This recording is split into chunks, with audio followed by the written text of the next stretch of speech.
Assalamualaikum warahmatullahi wabarakatuh. Perkenalkan, nama saya Tiara Cantika Dewi. Nama saya Milina Nur Hakim. Saya Erika Dwi Hartanti. Kami dari Universitas Muhammadiyah Profesor Dr. Hamka, Fakultas Keguruan, Prodi Pendidikan Bahasa dan Sastra Indonesia. kelas 4A. Sekarang kami sedang menjalankan semester 4 dan mengambil mata kuliah pengenalan lapangan prasekolah. Maksud saya di sini untuk mewawancara kepala sekolah, guru bahasa Indonesia, serta alumni 2020 yang baru saja lulus di SMA Budi Warman 1, Jakarta. Narasumber pertama kita adalah Bapak Redi Rudiana selaku Kepala Sekolah SMA Budi Warman 1. Assalamualaikum Bapak, nama saya Erika Dwi Hartanti dan ada dua rekan saya, ada dua teman saya. Ya, nama saya Tiara Cantika Dewi. Nama saya Milina Nur Hakim.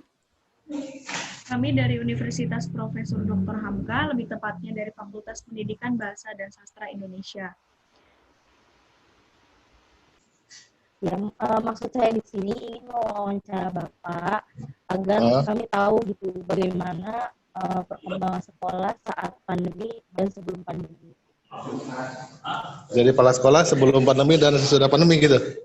Iya. Kita mencari tahu aja bagaimana cara Bapak bekerja atau agar kita punya wawasan juga Pak buat bekal. Ya. Dan sesudah adanya pandemi COVID-19, apakah ada perubahan pada struktur organisasi dan tata kerja sekolah Pak? Jika ada, apa saja? Kalau struktur dan organisasi tidak ada. Struktur tetap sama, program tetap sama. Mungkin yang berbeda adalah waktu, alokasi waktu. Ya, nah, kalau alokasi waktu yang berbeda, waktu mengajar, waktu di sekolah, ataupun waktu seperti itu. Jadi kalau yang lain sama semua struktur, cuma alokasi waktu yang berbeda. Ya. Terima kasih. Baik, terima kasih Pak. Pertanyaan selanjutnya dilanjutkan oleh Tiara Cantika. Iya Pak, saya ingin bertanya, dalam merumuskan kebijakan sekolah, apakah sudah sesuai dengan visi misinya? Dalam membuat visi misi itu ada nggak sih kebijakan sekolah dari pihak mana aja gitu? Jadi Bapak bekerja sama dengan apa aja untuk membuat visi misi itu? Ya. Visi misi kan, kita punya visi. Nah, untuk mencapai visi itu kan ada misinya kan begitu. Misi apa yang dibuat? Nah, apa yang dibuat itu kita punya program namanya Renstra Sekolah. Mungkin Renstra Sekolah ini masih asing untuk di sekolah, itu adanya di perguruan tinggi ya, Renstra itu. Tapi alhamdulillah SMA Budi Warman 1 menerapkan itu Renstra Sekolah itu untuk membantu mencapai visi misi tersebut.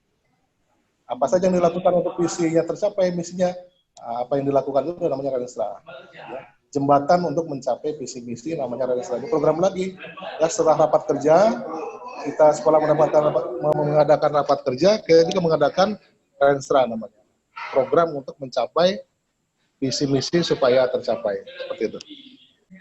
Ya, pertanyaan selanjutnya akan dikasih oleh Saya mau nanya Pak, apa saja ekstrakurikuler yang ada di Sekolah Budi Warman ini? Dan setelah COVID-19, apakah ekstrakurikuler masih tetap berjalan? Ya kalau ekskul itu sekitar ada 10 ya, ekstrakurikuler di SMA Budi Warman 1 tuh. Perlu disebutkan satu-satunya? Enggak sih Pak, enggak usah. Ya. Cuma memang yang masih berjalan, yang wajib saja kita jalankan pramuka. Yang lainnya belum berjalan, walaupun sudah kita izinkan. Kalau mau berjalan silakan, tapi saya melihat belum ada gerak yang signifikan dari ekskul-ekskul lain, dan yang sudah bergerak hanya pramuka saja, karena memang wajib. Dari Dindes juga wajib pramuka tetap berjalan. Dan itu berjalan. Sistemnya gimana tuh Pak pramuka? Pramukanya gimana Pak? Ya, kakak pramuka membuat link seperti ini. Ada link Zoom, ada link Google Meet, dibagi per kelas, jadi pertemuannya per kelas. Terus mereka, kakak pembinanya sudah menyiapkan materi yang sudah disiapkan. Nah, dilihat videonya, anak-anak tersebut dijelaskan, ada juga diberikan pertanyaan seperti itu oleh kakak pembina pramukanya. Seperti itu. Baik. Ya Pak, sekian pertanyaan dari kami. Terima kasih banyak Pak sudah membantu kita untuk menuntaskan mata kuliah perkenalan lapangan persekolahan 1. Terima kasih banyak Pak. Kalau yang kurang jelas boleh besok telepon lagi atau WhatsApp gimana yang kurang jelas boleh ya. Bapak mau Iya, Pak. Narasumber kedua kita adalah Ibu Imelda Meliana Putri, selaku guru Bahasa Indonesia di SMA Budi Warman 1. Assalamualaikum Ibu, nama saya Erika Dwi Hartanti dan dua teman saya. Saya Tiara Cantika Dewi. Saya Amilina Nur Hakim. Ya, Kami dari Universitas Profesor Dr. Hamka, lebih tepatnya dari Fakultas Pendidikan Bahasa dan Sastra Indonesia. Ya, Maksud kami di sini itu ingin mewawancara Ibu, bagaimana cara Ibu mengajar di saat pandemi ini. ya. Pertanyaan pertama akan dibacakan sama Erika. Baik, pertanyaan pertamanya itu Bu, apa saja perbedaan kegiatan belajar mengajar sebelum dan sesudah pandemi COVID-19 ini?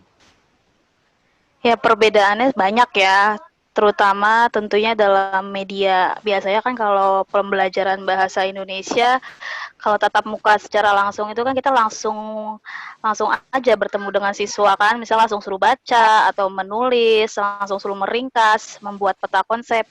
Kalau saat PJJ seperti ini, cara yang paling tepat sebenarnya paling men-share video pembelajaran, lalu baru diberi penugasan.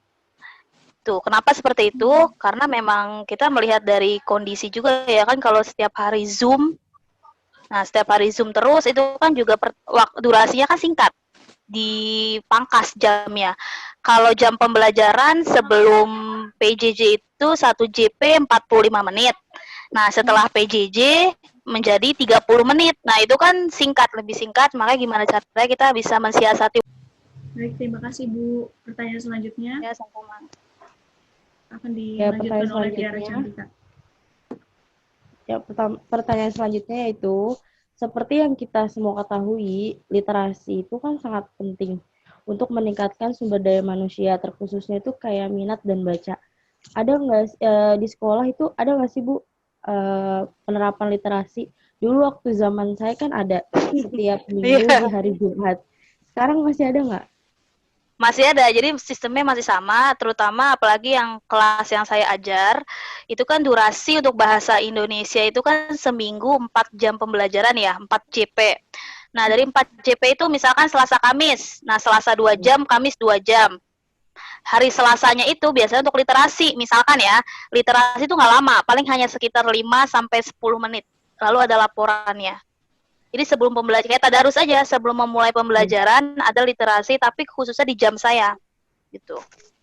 Berarti tidak, waktu zaman saya itu kan ada di setiap hari Jumat pagi ya Bu, tapi sekarang udah tidak ada.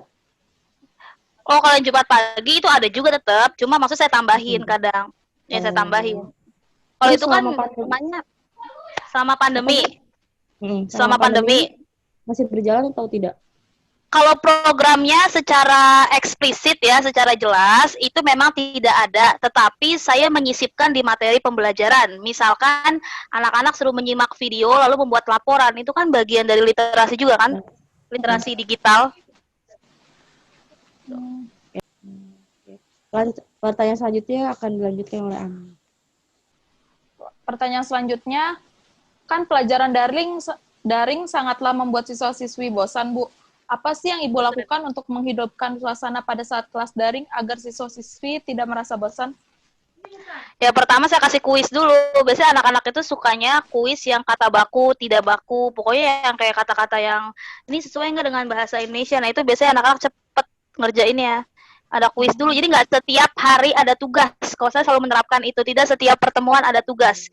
Jadi kayak bahasa Indonesia satu kelas seminggu itu 2 kali. Misalkan paling ya, tugasnya itu sekali aja, nggak mungkin setiap pertemuan ada tugas. Karena kasihan anak-anak, gitu. Itu cara saya menyiasatinya dengan kuis atau tidak selalu memberikan tugas. Kasihan soalnya. Ya udah cukup. Ya sudah cukup. Terima kasih Bu. Ada Terima kasih ya, ya Bu, sudah kasih, Bu. membantu. ya sukses ya semuanya ya. Ya. Semoga dapat nilai yang baik.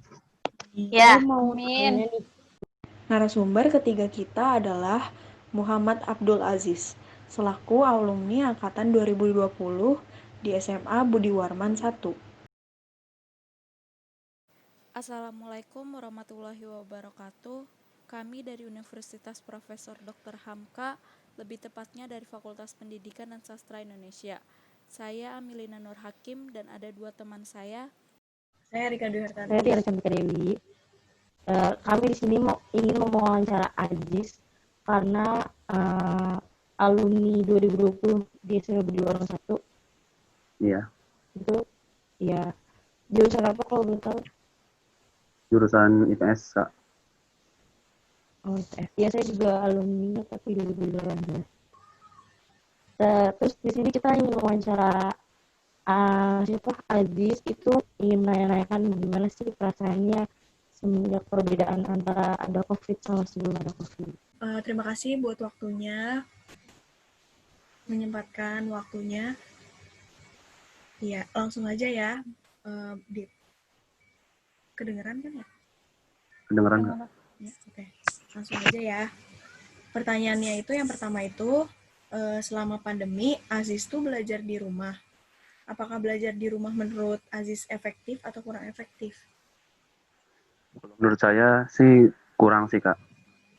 Karena seharusnya kan ya kita belajar tuh harus ada pengajarnya. Sedangkan kita belajar dengan orang tua yang belum tentu orang tua tuh ngerti apa yang ada dalam pelajaran itu. Menurut saya itu. Ya. Kemudian perbedaan yang dirasakan Aziz secara signifikan belajar di rumah dengan belajar di sekolah. Kalau perbedaan mungkin lebih enak belajar di sekolah. Karena kalau misalnya belajar di rumah, hanya bisa lihat online, bisa belajar sendiri, bisa nyontek. Kalau misalnya di sekolah kan enak punya teman, bisa belajar bareng teman, kerjasama bareng teman, ada guru juga yang bimbing, jadi bisa enak belajarnya lah daripada di rumah, enakan di sekolah. Ya, jadi lebih terpantau ya kalau di sekolah tuh. Iya. Ya. Apakah menurut Aziz SMA Budi Warman 1 itu sesuai dengan visi misi yang diterapkan nggak selama Aziz sekolah di sana? Kalau menurut saya sih sesuai, cuma kan karena muridnya yang begitu, jadi kayak nggak terlalu sesuai gitu. Tapi kalau saya sendiri, sayanya menyesuaikan.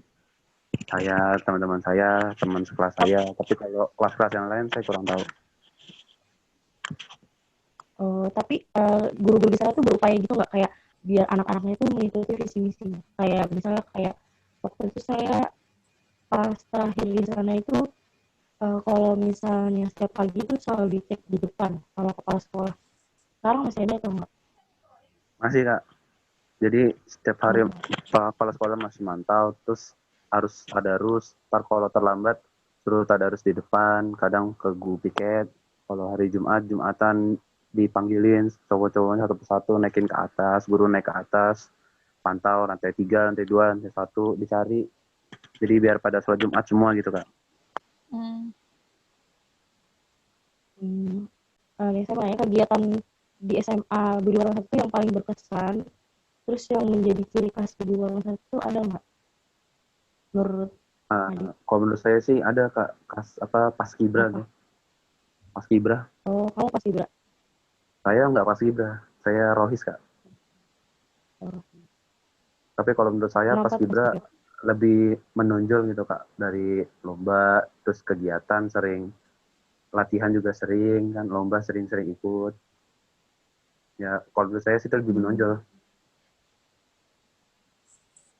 Ya, apakah mata pelajaran bahasa Indonesia itu sulit nggak menurut kamu? Kalau menurut saya sih lumayan lah, Kak, lumayan sulit. Kalau misalnya nggak baca sampai teliti pasti akan susah. Tapi kalau saya bisa sih, Kak. Kalau saya bisa. Sekian pertanyaan dari kita semua.